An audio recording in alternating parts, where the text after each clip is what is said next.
एक बार एक किसान की घड़ी कहीं खो गई।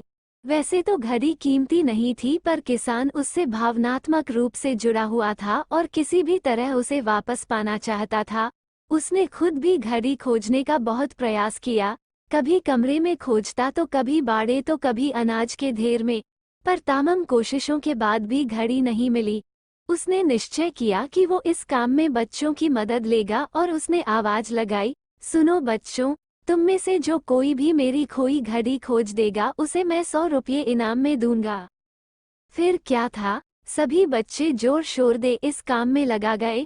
वे हर जगह की खाक छानने लगे, ऊपर नीचे, बाहर, आंगन में, हर जगह। पर घंटों बीत जाने पर भी घड़ी नहीं मिली। अब लगभग सभी बच्चे हार मान चुके थे और किसान को भी यही लगा कि घड़ी नहीं मिलेगी। तभी एक लड़का उसके पास आया और बोला, काका मुझे एक मौका और दीजिए, पर इस बार मैं ये काम अकेले ही करना चाहूंगा। किसान का क्या जा रहा था, उसे तो घड़ी चाहिए थी। उसने तुरंत हाँ कर दी। लड़का एक एक करके घर के कमरों में जाने लगा, और जब वो किसान के शयन कक्ष से निकला तो घड़ी उसके हाथ में थी। किसान घड़ी देख प्रसन्न हो गया और अचरज से पूछा, बेटा, कहाँ थी ये घड़ी, और जहाँ हम सभी असफल हो गए तुमने इसे कैसे ढूंढ निकाला?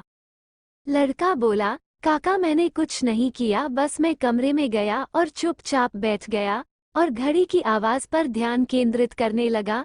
कमरे में शांति होने के कारण मुझे घड़ी की टिक टिक सुनाई दे गई, जिससे मैंने उसकी दिशा का अंदाजा लगा लिया और अलमारी के पीछे गिरी ये घड़ी खोज निकाली।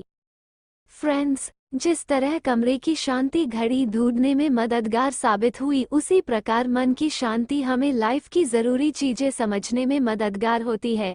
हर दिन हमें अपने लिए थोड़ा वक्त निकालना चाहिए, जिसमें हम बिल्कुल अकेले हों, जिसमें हम शांति से बैठकर खुद से बात कर सकें और अपने भीतर की आवाज़ को सुन सकें। तभी हम लाइफ को और अच्छे ढंग से जी पाएंगे।